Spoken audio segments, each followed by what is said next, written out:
Did you know that your money is changing? Imagine a world where you can only use your money by asking for permission.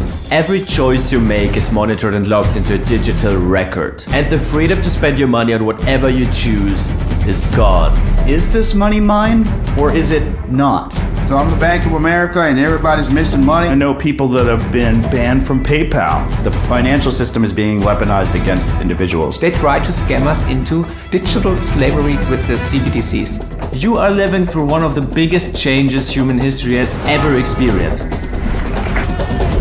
And money can be used in the future to enslave you. If you haven't heard about central bank digital currencies yet, don't worry, because this video will explain everything to you. I talked to different people around the world about this. My name is Mark Friedrich. My name is Ben. My name is Matt Odell. And together we will look into what CBDCs are and why governments want to implement them around the world. But most importantly, we will discuss how this will influence your life. People are going to get burned. People are going to get hurt. People's livelihoods are going to be put at risk. Friday, they locked up my personal and business accounts. They put us in danger. They scare us. So this monetary slavery is already happening around the world. Different regimes are using it to get rid of their political oppositions. But this is happening.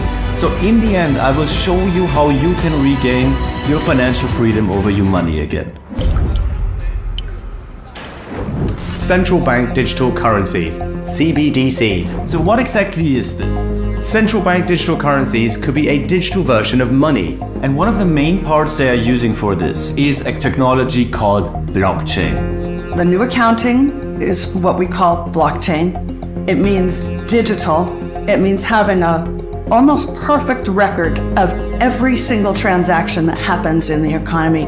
Basically, the central bank owns everything. Unlike most of the digital money people use daily today, it would be issued directly by a central bank. They have power over your wallet, over your money, and can even see the transactions. So whatever you buy, they know about it. It's all part of the wider story of digital innovation. To further understand this, let's compare it to cash.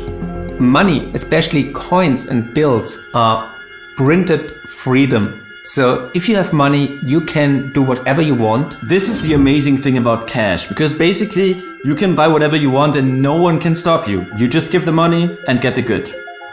We don't know, for example, who's using a $100 bill today. We don't know who is using a 1,000 peso bill today. Yes, money is freedom. For a large portion of America's existence, we had cash money, and most of our economy was based on cash money.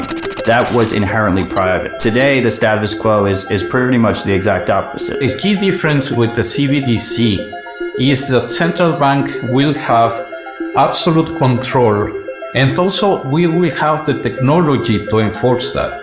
Okay, wait, we need to stop here, because this is Augustin Carstens, and he's the general manager of the Bank of International Settlements. He's a very, very powerful man in the banking system.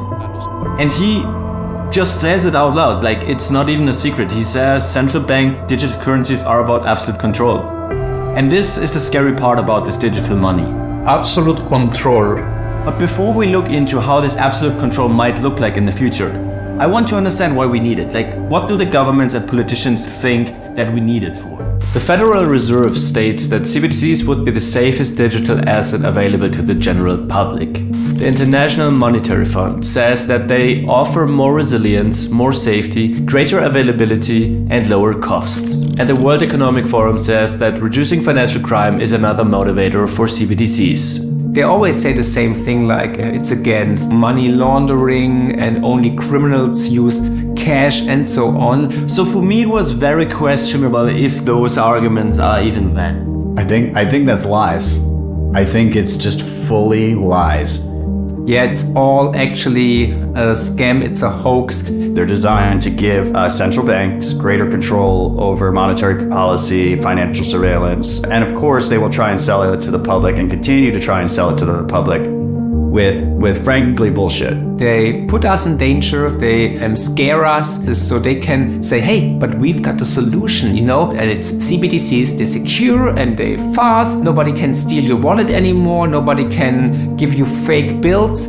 It's reducing the things that they don't want. Full anonymity, such as offered by cash, does not appear a viable option, in my opinion. and it's increasing their control. Surveillance ultimately gives the surveiller control and power over who they are surveilling. That is the danger, that our freedom with our money is under attack, actually. And to understand all of those applications, we need to look into how absolute control of CBDCs will look like. Looking into what having a digital currency might mean in practice. So think about this. The central bank gives you $10, but you need to spend them today. I would immediately stop filming this video and go out and buy anything I can. You get into crafting behaviors even more intricately. And this gives them enormous power. This programmability is endless for them. So let's say that the banana part of the economy is struggling. They send me banana money. I can only buy bananas with this. Or they want to sanction another part of the economy. I won't be able to use my money anymore to buy apples, for example, because my money is restricted from buying apples. And now, remember we started the video and said that basically money is a tool to express your values and buy whatever you want with it, right? This stops here. Someone else decides what you can do with your money. It's important to realize that we've never been in this situation before. We've never had so much of our lives digital, recorded forever, used against us. This is a new frontier, and it's a new frontier that has very scary possibilities. Because if you combine this much power with political agendas, this can become very ugly. Naturally, we are seeing a lot of these issues play out in countries that are ruled by authoritarians right now. They're using financial censorship every day. And a perfect example of that is in Putin's Russia. We saw the main opposition leader, Navalny, start to gain real ground and momentum against Putin. These were the anti-corruption protests Mr. Navalny led. The single first move that regime made to stifle his opposition was to go after his bank accounts and go after his financial access. And why is that? First of all, they could do it extremely easily. A couple clicks of the button, a couple phone calls, and all of a sudden, all your savings are seized. All your bank account access is seized. Your ability to move money anywhere is completely blocked and frozen. And to be completely cut out of the financial system, to be completely blocked from having donors be able to give you money for your campaign, is an absolute death knell for most political campaigns. And we're seeing dictators, including Putin, use it day after day to stop opposition. What if there's a real issue with your government and you're trying to protest? So I'm in Canada, and we had a little taste of that this past calendar year. After the Canadian government announced mandatory health mandates for truckers, a lot of people disagreed with it and wanted to protest. So over the next several weeks, a nationwide protest emerged all across the major cities of Canada. But the interesting thing about this is how the government reacted to it. Our government decided to enact what's known as the Emergencies Act. This is about keeping Canadians safe, protecting people's jobs, and restoring confidence in our institutions. This was used one time in history. The instance in which it was used, there was an actual terrorist group bombing storefronts around Quebec, and they kidnapped and murdered a member of parliament. It is the first assassination of a Canadian politician since the murder of Thomas D'Arcy McGee 102 years earlier. This law has never been invoked in peacetime. It suspends basic civil rights and liberties. It allows police searches and arrests without warrants, and prolonged detentions without charges and without the right to see a lawyer. So that was the context in which it was used last. And so it was used again for this protest, in which there was no verified violence used against anybody. And this gave them the power to shut down the bank accounts of organizers, of people there on the ground, of really whoever they saw fit. Your corporate accounts will be frozen. Banks have already started to freeze the accounts of people involved in the protests. On Friday, they locked up my personal and trucking business accounts, and which means you can't work. Is that right? That's right. And then also we have another business, and they locked that account up too, and it had nothing to do with it. Unbelievable. Wow.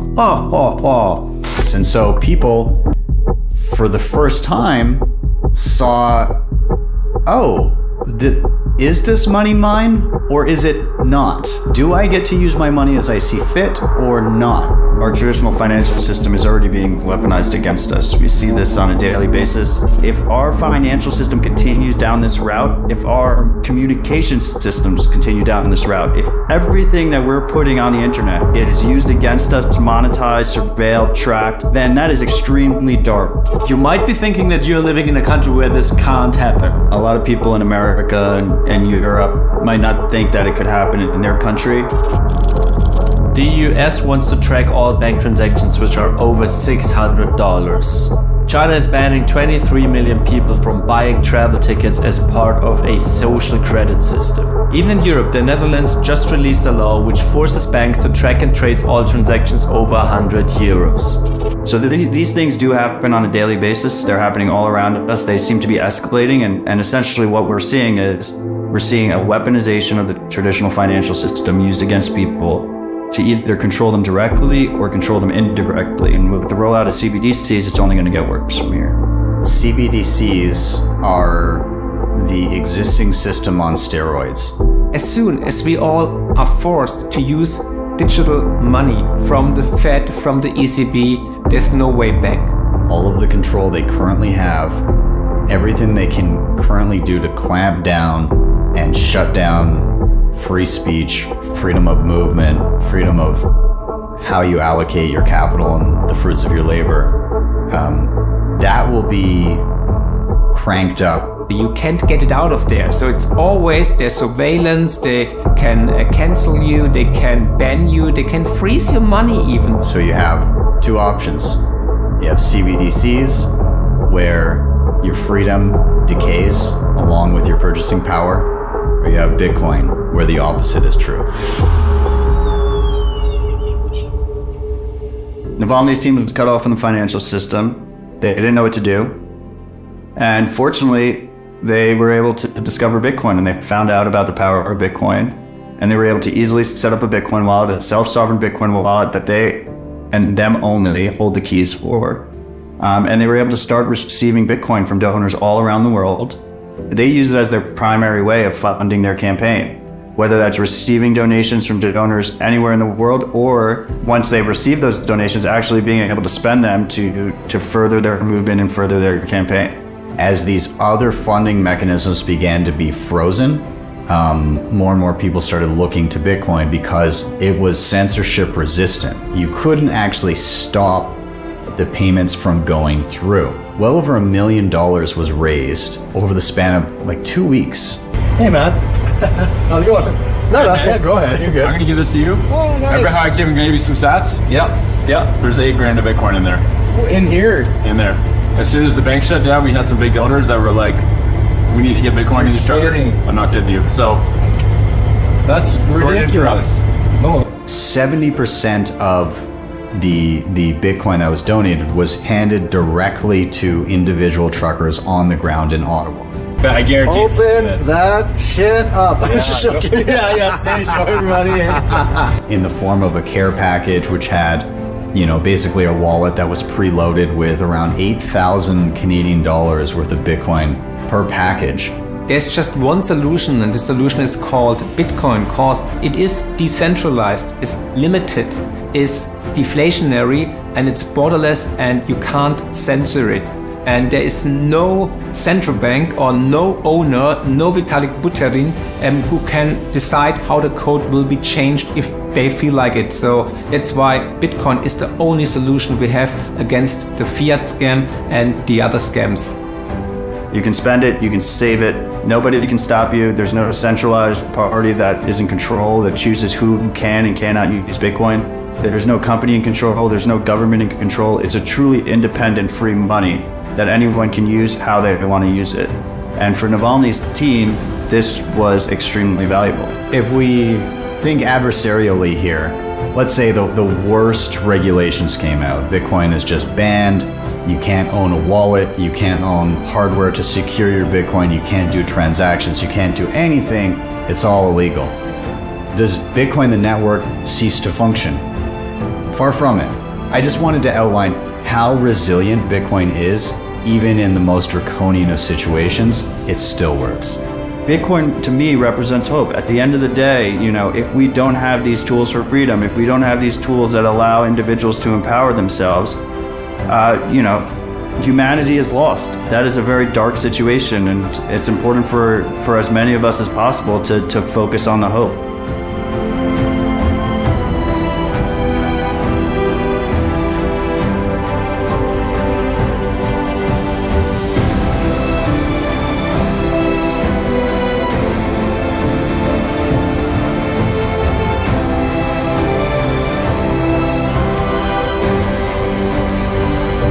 So after this video, I hope that you understand that this is something which can happen very, very soon. But there is a solution. And this is why all of us are so passionate about Bitcoin. Because it can really give you the freedom back, which all of the central banks are trying to take from your money. And my goal is to show you how to properly use Bitcoin and what use cases are there in the real world. But I need your help for this. Because I'm self-funding everything I do. I don't have any sponsors. I don't want anybody to tell me what to do. I'm working on a value for value model. So if you find my content value, I would highly appreciate any value back. You can send me sats. You can give me a comment down below what you liked or not, or even just subscribe to my channel. All of this helps me immensely. So learn about Bitcoin today, and I'm gonna see you in the next video. Bye bye.